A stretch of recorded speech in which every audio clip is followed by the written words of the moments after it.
4. Thank you Ajit એક ડાવેલી હવે example number 4, એક 415 વોલ્ટ વાળી, એટલે રિયલ કેટલા આપ્યા છે 415 વોલ્ટ, 415 વોલ્ટ વાળી 3 ફેઝ ઇન્ડક્શન મોટરનો ફૂલ લોડ ઉપર આઉટપુટ 200 કિલોવોટ છે. તો અહીંયા ક્લિયરલી લખ્યું છે કે આઉટપુટ કેટલો છે 200 કિલોવોટ, 200 કિલોવોટ. અને આપણે નંબરના ફોર્મમાં લખીએ તો આ શું આપ્યું છે આપણને PU આપી દીધું છે 200 કિલોવોટ. સ્લીપની કિંમત 2.5% છે.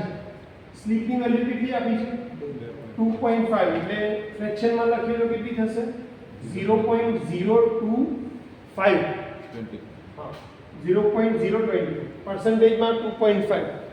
સ્ટેટર અને ફ્રિક્શન વિન્ડેજ લોસ, સ્ટેટર અને ફ્રિક્શન અને વિન્ડેજ લોસ એટલે શું થશે PML. અનુક્રમે કેટલા છે તો કે 12000 વોટ, એટલે PS આપ્યા છે 12000 વોટ, અને PS 12000 જો શું લખ્યું સ્ટેટર અને ફ્રિક્શન વિન્ડેજ લોસ અનુક્રમે રિસ્પેક્ટિવલી પહેલા આપ્યા છે 12000 વોટ, એટલે PS તો બોલ્યા, અને બીજું શું આપ્યું છે વિન્ડેજ લોસ કેટલા છે તો કે 2000 વોટ. કેટલા છે 2000 વોટ. તો મોટરની એફિશિયન્સી શોધો. શું શોધવાનું છે એફિશિયન્સી. હવે પહેલું કામ આપણે શું કરશું કે કિલોવોટ અને વોટ વાળી મગજમારી જોઈએ નહીં, એટલે પહેલા આને શેમાં કન્વર્ટ કરી દેવાનું કિલોવોટ. એટલે આ કેટલા આપ્યા છે તો કે 12 કિલોવોટ, અને PML કેટલા આપ્યા છે તો કે 2 કિલોવોટ. શોધવાનું શું છે એફિશિયન્સી. એફિશિયન્સી શોધવી હોય તો મને બે વેલ્યુ જોઈએ, કઈ કઈ PU અને P1. તો PU તો ઓલરેડી આપી જ છે, હવે મારે શોધવાનું શું છે P1. P1 શોધવું હોય તો મને બે ક્વોન્ટિટી ખબર હોવી જોઈએ, PS અને P2. તો PS ઓલરેડી આપેલું છે આપણને, મારે શોધવાનું શું રહે P2. P2 શોધવું છે તો મારે બીજું કઈ કઈ વસ્તુ આપી છે PML આપ્યા છે અને PU આપ્યું છે. તો PU અને PML પરથી શું મળી જશે PM. PM પરથી શું મળશે P2. P2 પરથી શું મળશે P1. આખી ઊંધી પ્રોસેસ બરાબર. એટલે પહેલા તો શું કરી દઈએ આપણે PM લઈ લઈએ કે ભાઈ PM ઇક્વલ ટુ શું થાય તો કે PU પ્લસ PML. PU કેટલા આપ્યા છે તો કે 200 કિલોવોટ, PML કેટલા આપ્યા છે તો કે 2 કિલોવોટ. એટલે PM ની વેલ્યુ કેટલી આવી તો કે 202 કિલોવોટ. હવે આપણી પાસે ફોર્મ્યુલા શું છે તો કે PM ના છેદમાં P2 કેટલા થાય છે 1 minus S. PM by P2 equal to 1 minus S. એટલે હવે હું PM ની વેલ્યુ 202 છે, 202 એના છેદમાં P2 equal to 1 minus S એટલે કેટલા થાય 1 minus 0.025. એટલે P2 ઉપર લઈ જઈએ તો થઈ જશે 202 ના છેદમાં 0.025. કેટલા આવે છે 1 minus 0.025. આના ઉપરથી મને મળી જશે 0.975. અચ્છા 0.975 થઈ ગયા, 0.975, અને 202 ભાગ્યા 0.975 કરો તો કેટલા આવે છે 207.1 કિલોવોટ. આ શેની વેલ્યુ મળી P2. હવે P2 માં હું શું એડ કરીશ PS, તો મને શું મળી જશે P1. એટલે કે P1 ઇક્વલ ટુ P2 વત્તા PS. P2 કેટલા છે 207.1, PS કેટલા છે 12 કિલોવોટ. એટલે આ કેટલા થશે 219.1. ને કર અત્યારે તો T1 છે એવું છે થાય વાંધો નહીં. P1 equal to 219.1 kilowatt. P1 મળી ગયો તો efficiency equal to PU upon P1. PU કેટલા છે તો કે 200 કિલોવોટ, P1 કેટલા છે 219.1. આના ઉપરથી શું મળી જશે એફિશિયન્સી ગુણ્યા કેટલા કરી દેવાના 100. PU આઉટપુટ છે અને P1 91.28 હે 91.28 આટલું શોધવાનું થઈ ગયું.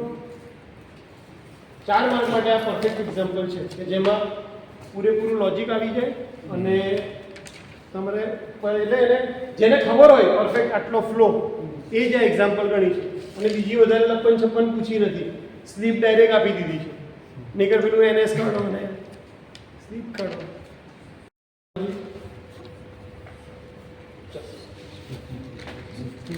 તમે તમારી રીતે ચાલુ કરજો, હું તો આ રેકોર્ડ કરું છું.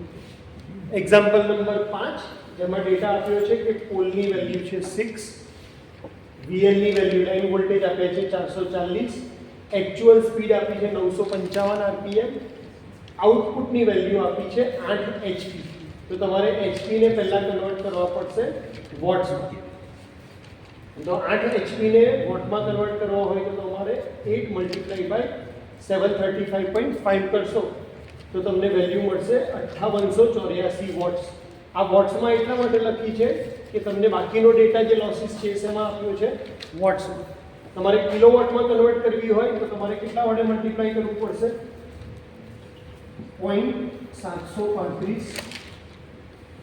આના વડે મલ્ટીપ્લાય કરશો તો કિલોવોટમાં અને 735 વડે મલ્ટીપ્લાય કરશો તો આન્સર શેમાં આવવાનો છે?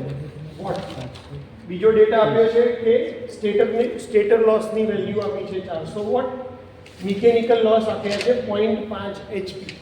0.5 HP આપ્યા છે એટલે એને કન્વર્ટ કરવા પડે વોટ્સમાં. તો વોટમાં કન્વર્ટ કરવા માટે 735.5 વડે મલ્ટીપ્લાય કરશું એટલે મિકેનિકલ લોસની વેલ્યુ મળશે 367.7 વોટ. અને આપણે શોધવાનું શું છે? PCU અને એફિશિયન્સી. PCU જ્યારે પણ શોધવા હોય તો પાવર સ્ટેજીસના એક્ઝામ્પલમાં તમને સ્લીપની વેલ્યુ ખબર હોવી જોઈએ. એટલે આપણું પહેલું સ્ટેપ આવશે સ્લીપ શોધવાનું અને સ્લીપની પહેલાં આપણે શોધશું સિન્ક્રોનસ સ્પીડ. તો NS ની ફોર્મ્યુલા થશે 120 fs/p, ફ્રીક્વન્સી 50 હર્ટ્ઝ, પોલની વેલ્યુ આપી છે 6, તો સિન્ક્રોનસ સ્પીડ મળશે તમને 1000 RPM. એના ઉપરથી સ્લીપની વેલ્યુ શોધશું NS - NA/NS multiply by 100. Value મૂકશું તો તમને સ્લીપની વેલ્યુ મળશે 4.5%. અને એક્ઝામ્પલમાં જે આપણે લઈએ છીએ ફ્રેક્શન વેલ્યુ, તો ફ્રેક્શનમાં લખાશે 0.045. આપણને ડેટાની અંદર PU અને PML બંને આપેલો છે. અહીંયાથી તમને PU ની વેલ્યુ મળી જશે અને મિકેનિકલ લોસ પણ આપેલો છે. આ બંનેને એડ કરીએ, PU અને PML ને એડ કરીએ તો તમને PM ની વેલ્યુ મળે.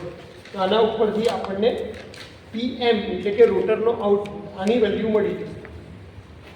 PM ની વેલ્યુ મળી જાય, તમારી પાસે સ્લીપ છે તો તમને આ ફોર્મ્યુલાની મદદથી PM/P2 ની મદદથી તમને P2 ની વેલ્યુ મળશે. આપણને PM ની વેલ્યુ ખબર છે, આપણને સ્લીપની વેલ્યુ ખબર છે, તો આપણને P2 ની વેલ્યુ મળી જશે. P2 ની વેલ્યુ જે આવે, P2 ની વેલ્યુ આવ્યા બાદ આપણે PCU કઈ રીતે મળશે? તો કે PCU = P2 × S. તો P2 ની વેલ્યુ મૂકશું, સ્લીપની વેલ્યુ મૂકશું તો તમને PCU ની વેલ્યુ મળી જશે. PCU ની વેલ્યુ મળ્યા બાદ આપણને P2 અને PS, આપણને અહીંયાથી P2 ની વેલ્યુ મળી ગઈ છે, PS ની વેલ્યુ આપેલી છે, તો આપણને P1 નો ડેટા મળી જશે. તો P1 = P2 + PS, એટલે તમે આ બંનેનું એડિશન કરશો તો તમને P1 ની વેલ્યુ મળી જશે. P1 એટલે કે ઇનપુટ, PU એટલે આઉટપુટ, તો એફિશિયન્સી = આઉટપુટ/ઇનપુટ. PU/P1 આપણે વેલ્યુઝ મૂકશું તો તમને એફિશિયન્સીની વેલ્યુ મળી જશે. તો આ આપણો 5th એક્ઝામ્પલ અહીંયા કમ્પ્લીટ.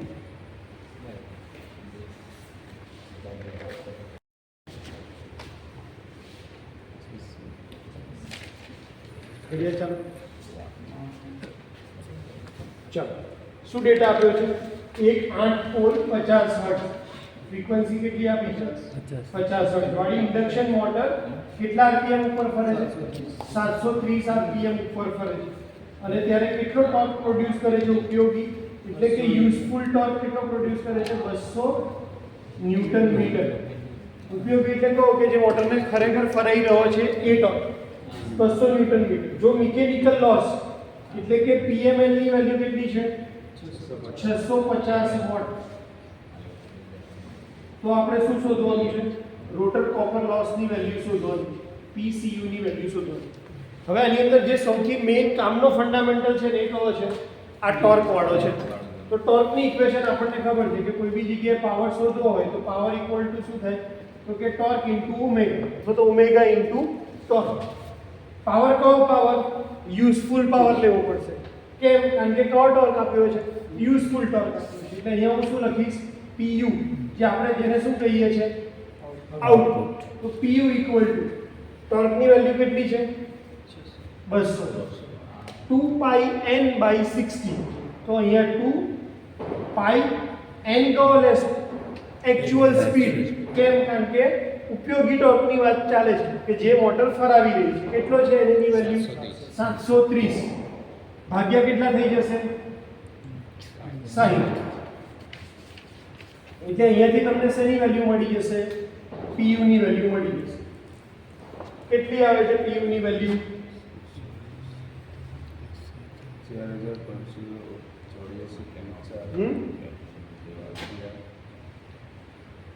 કરો તો કેલ્ક્યુલેશન. 76.40 76.40. એ કોઈ દિવસ આવી છે નહીં આવે. કેમ? આ કેટલા છે? બરાબર. એટલે પહેલા શું કર દો? 2 પાઈ n બાય 60 આ કેલ્ક્યુલેશન પહેલા કરો.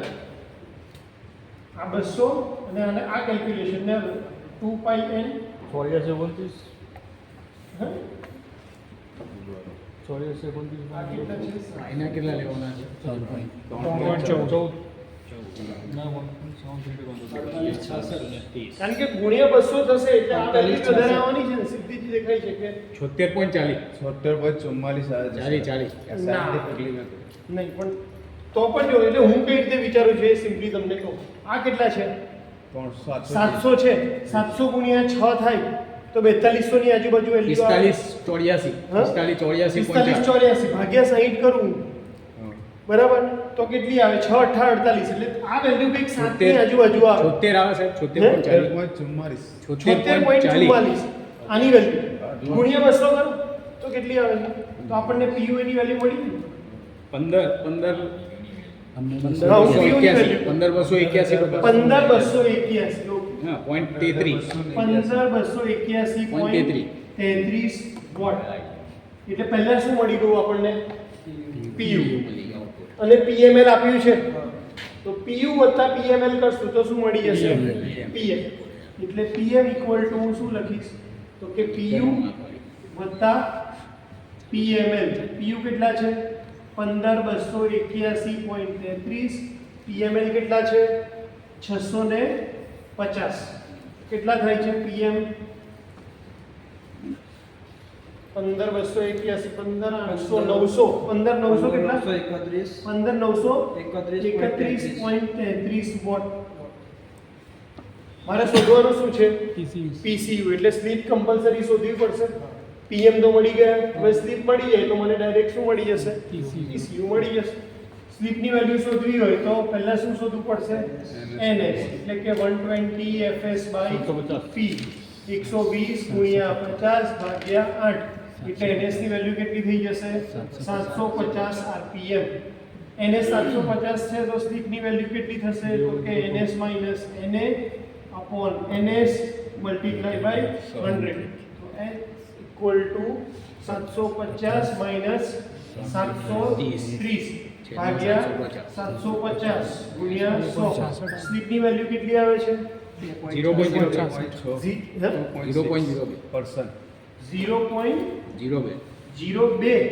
750 માઈનસ 730 ભાગ્યા 730.26. એટલે પર્સન્ટેજમાં કહીએ તો 2.6% અને 0.026. હવે આપણી પાસે સ્લીપ છે અને આપણી પાસે PM છે. તો પહેલી ફોર્મ્યુલા કઈ હતી? PM upon P2 equal to 1 minus S. તો PM ની વેલ્યુ આપણી પાસે છે 15931.33 ડિવાઇડેડ બાય 1 minus S એટલે 1 minus 0.026. આ નીચે લઈ ગયો P2 ઉપર લઈ ગયો તો અહીંયા શું મળી જશે?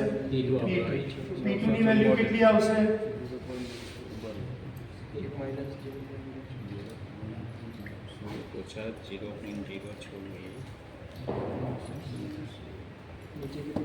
0.974 થાય છે નીચે 0.974. 15931 ડિવાઇડેડ બાય 0.974. 16,356.6 વોટ્સ. P2 મળી ગયો એટલે હવે તો ઈઝી છે. PCU ઇક્વલ ટુ શું છે? P2 into S. P2 કેટલા છે? તો કે 16,356.6 ગુણ્યા સ્લીપની વેલ્યુ કેટલી છે? 0.026. તો PCU ની વેલ્યુ અહીંયાથી આપણને મળી જશે. કેટલા વોટ્સ આવે છે? 425.2. 425.2 એટલે 425.2 વોટ્સ. આ આપણો આન્સર. ખ્યાલ આવી ગયો? ચલો સ્ટોપ કરી દો. શોર્ટમાં ગોઠવાય.